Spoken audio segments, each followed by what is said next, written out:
dia a todos. Agora são 9 horas e 31 minutos pelo horário de Brasília e hoje no CN Notícias vamos mostrar as iniciativas da igreja para o Dia do Catequista, que será comemorado no próximo domingo. Daqui a pouco vai ter uma entrevista sobre como está a saúde mental das crianças nessa pandemia. Os pais têm observado que as crianças e os adolescentes estão mais irritados e dependentes. E aí, o que fazer diante desse cenário? Nossos repórteres trazem as principais notícias, os principais assuntos dessa sexta-feira. Fora do país, a notícia em destaque continua sendo a eleição presidencial nos Estados Unidos. O Canção Nova Notícias, edição da manhã, volta daqui 2 minutos, logo depois do intervalo. Até já!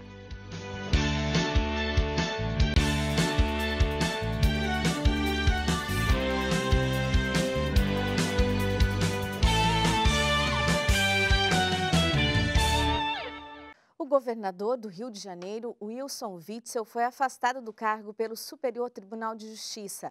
A decisão foi tomada por causa de suspeitas de irregularidades em contratos na saúde durante a pandemia da Covid-19. Para falar com a gente sobre isso, vou chamar o Otávio Martins de Brasília. Bom dia, Otávio.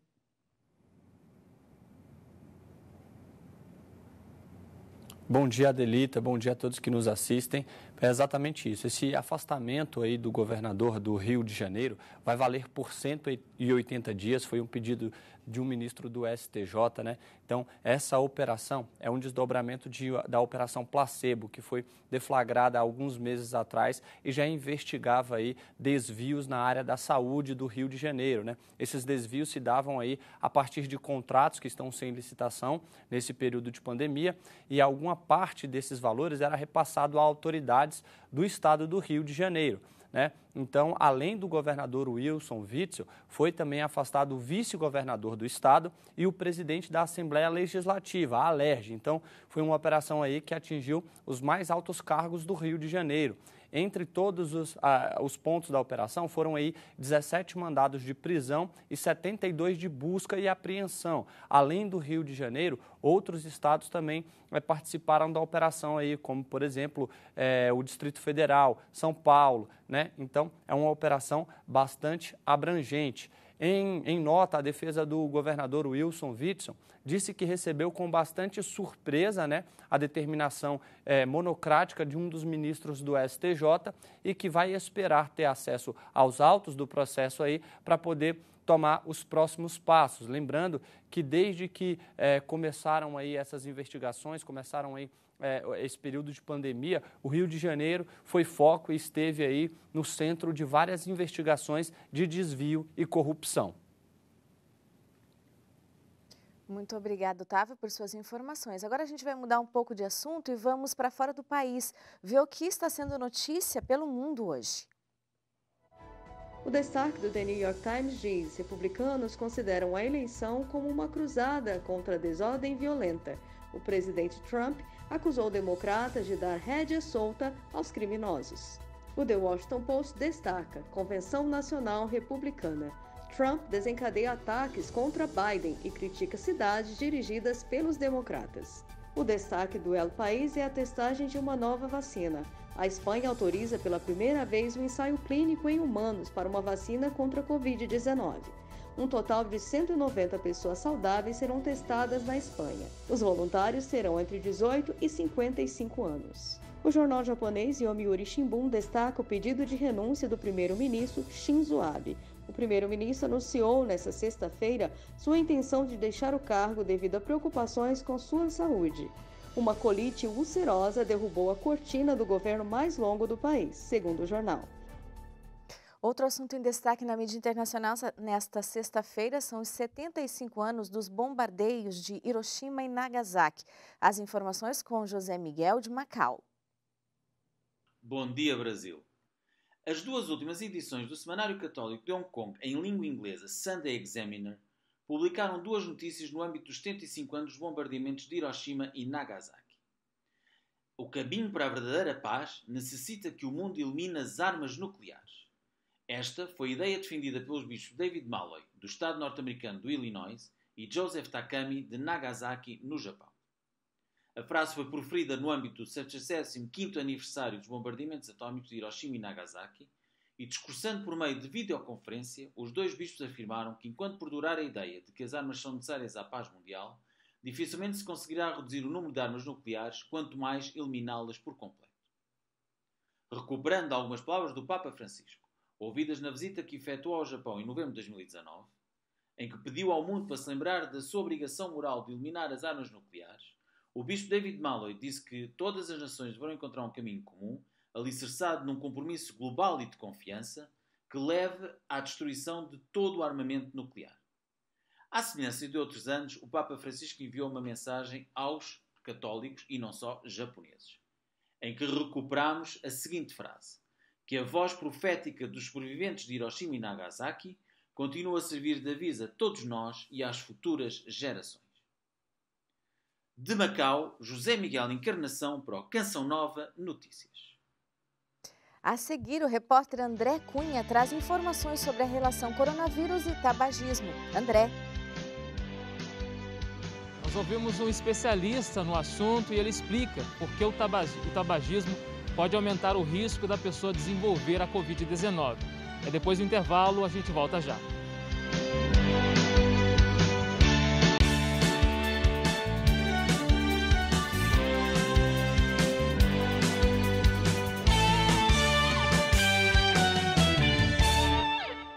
O Instituto Nacional de Câncer, José Alencar Gomes da Silva, o INCA, escolheu como tema deste ano o tabagismo e coronavírus, para a campanha do Dia Nacional de Combate ao Fumo, comemorado amanhã.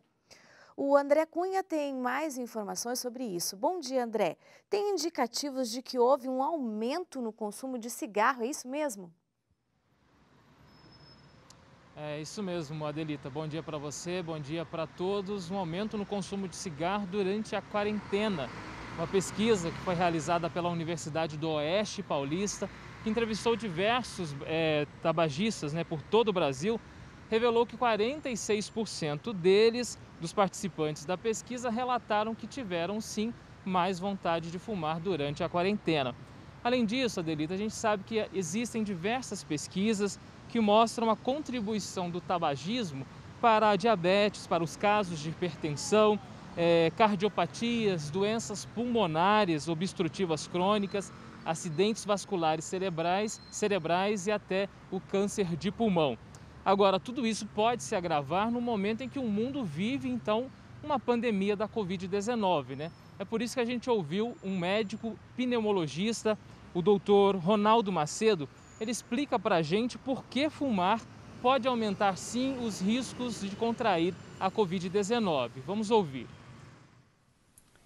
O tabagismo é um fator de risco para doenças respiratórias de uma maneira geral, incluindo a Covid-19, porque a fumaça e componentes tóxicos que são inalados durante o fumo acabam destruindo algumas barreiras de proteção, destruição dos cílios, que também é uma outra barreira de proteção das vias aéreas, favorecendo a penetração de micro-organismos causadores de doença, além de lesão da árvore brônquica, proporcionando também um aumento do fator de risco para essas doenças respiratórias, virais e bacterianas também.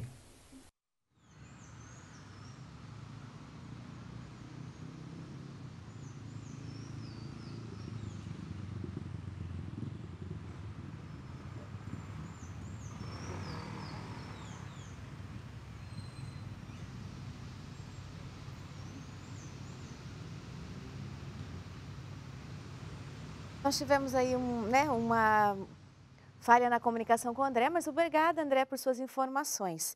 E agora a gente volta para falar de uma pesquisa da Datafolha, em parceria com outras instituições, que ouviu pais e também responsáveis por alunos que estão matriculados na rede pública. Esses alunos têm entre 6 e 18 anos.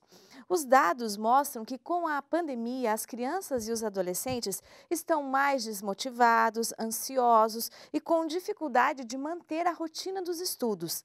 Além disso, os pais também sentiram os filhos mais irritados e até mais apegados, dependentes dos pais.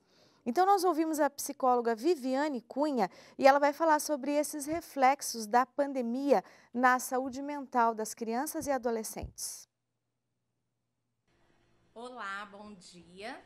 Realmente, nesse tempo de pandemia, as crianças e adolescentes, elas vêm sofrendo várias reações comportamentais que estão sendo afetadas indiretamente e diretamente pelo isolamento social. E elas começam a desenvolver um estresse emocional muito grande, gerando ansiedade, gerando muitas vezes tristeza, medos, inseguranças. Elas ficam muitas vezes abaladas, ficam muitas vezes nervosas, agitadas, tudo isso devido a esse isolamento, porque elas ficam longe, ficaram longe dos seus colegas de escola, com as aulas online, tendo que adaptar uma nova realidade, longe do seu professor ali, com ele presencialmente, que dá apoio naquele momento. Então, houve uma readaptação em todo o contexto e esse isolamento veio realmente causar na vida dessas crianças e desses adolescentes um desconforto emocional muito grande. É muito importante os pais e até mesmo os professores saberem lidar com essa mudança de comportamento da criança e do adolescente. Observar o seu comportamento, auxiliá-lo com paciência, de uma maneira de acordo com cada faixa etária, explicando o que está acontecendo de uma maneira assertiva, aprendendo a lidar com ele através até mesmo do lúdico, de brincadeiras, dando apoio emocional, estimulando seus pontos fortes, potencializando o positivo dele, deixando claro para ele que isso tudo vai passar e que ele tem o apoio da família e do professor. Trazer também a tecnologia, através das aulas online, como aliada à criança e ao adolescente, estimulando neles também com motivação para que ele possa superar todo esse processo, esse tempo desse isolamento social da melhor maneira possível. Muito obrigada por suas dicas, Vamos ficar aí atentos com as nossas crianças e também adolescentes. E agora a gente muda de assunto, vamos falar do tempo. Aqui em São Paulo, hoje a mínima vai ser de 13 graus e a máxima 28. Vamos ver como fica o tempo no final de semana.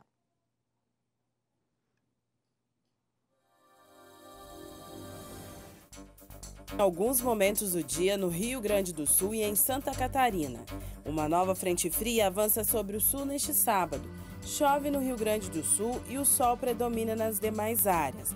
No domingo, a previsão se repete. No sudeste, chove no Espírito Santo e em Minas Gerais. No sábado, chove apenas no Espírito Santo e no domingo faz sol em todo o sudeste. No centro-oeste, faz sol e não chove em toda a região nessa sexta. No sábado, chove apenas no Mato Grosso e no domingo nada muda. No norte, não chove no Acre, Rondônia, Pará e no Tocantins. Nas demais áreas, ocorrem pancadas de chuva intercaladas com aberturas de sol. No sábado, o tempo fica mais instável no Amazonas e em Roraima. Já no domingo, chove em toda a região, com exceção do Pará e do Tocantins. No Nordeste, chove em vários momentos do dia em toda a região. No sábado, chuva frequente, muitas nuvens na Bahia, Sergipe, Alagoas e Pernambuco. No domingo, a previsão se repete. E a seguir, celebrando o Dia do Catequista, as Irmãs Paulinas promovem um congresso online sobre catequese.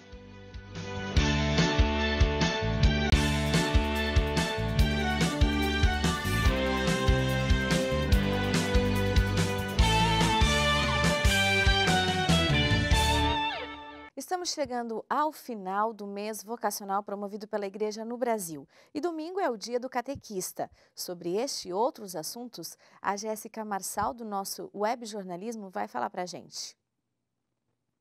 Oi, Adelita. Bom dia para você e para todos. Quem nos acompanha aqui às sextas-feiras sabe que a gente tem feito uma série de matérias dedicadas às vocações. Hoje, destaque para a vocação do catequista, que será celebrada neste domingo. O assessor da comissão da CNBB para animação bíblico-catequética conversou com a gente Ele lembrou que os papas sempre dedicaram atenção à questão da catequese, mas que nos últimos 50 anos o Vaticano tem se preocupado de forma especial com esta missão.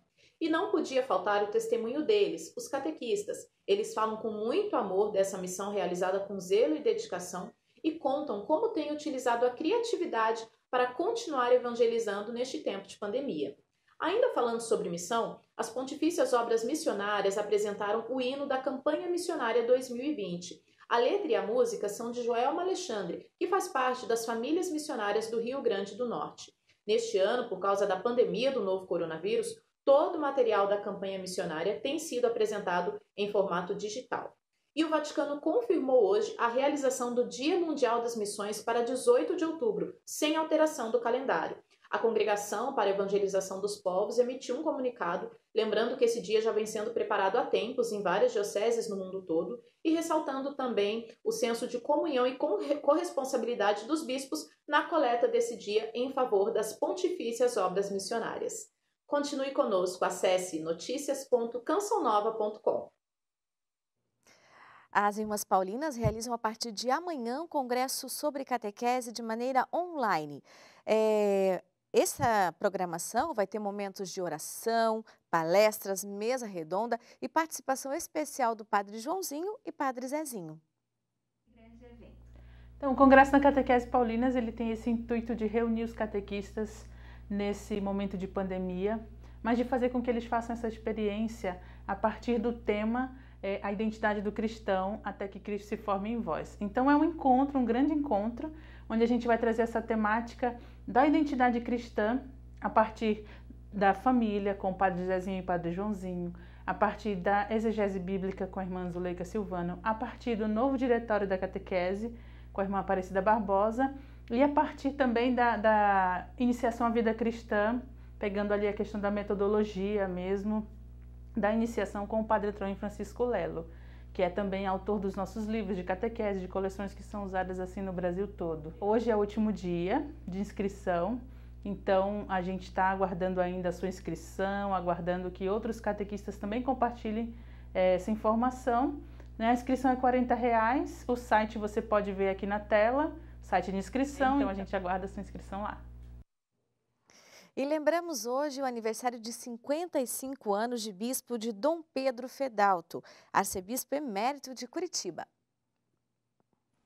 Nascido no ano de 1926 na colônia Antônio Rebouças, município de Campo Largo, filho de Giacomo e Corona Marchetti, o arcebispo emérito de Curitiba, Dom Pedro Antônio Marchetti Fedalto, completou 94 anos de vida no último dia 11 e hoje, 28 de agosto, está celebrando 55 anos de episcopado. Seu lema, a verdade na caridade, foi uma marca registrada de seu serviço durante os 30 anos em que serviu a Arquidiocese e a CNBB do Paraná como presidente por 28 anos. Para melhor evangelizar, descentralizou a Arquidiocese de Curitiba em 4 grandes áreas pastorais, divididas em 18 setores, contando 3 áreas aos bispos auxiliares e reservando para si o centro da arquidiocese. Outro destaque de seu episcopado foi a vinda do Papa João Paulo II a Curitiba no ano de 1980. Ele foi recebido no estádio Couto Pereira, sobretudo pela comunidade polonesa, reunindo 50.000 pessoas. Foi prestada carinhosa e calorosa homenagem ao Santo Padre. Dom Pedro contou sempre com a intercessão de sua padroeira. Tudo é graça de Deus e a proteção de Nossa Senhora do Carmo. De Curitiba, Fabiana Sá, para o Canção Nova Notícias. E antes de encerrar, quero te fazer um convite para participar de um aprofundamento para famílias totalmente online.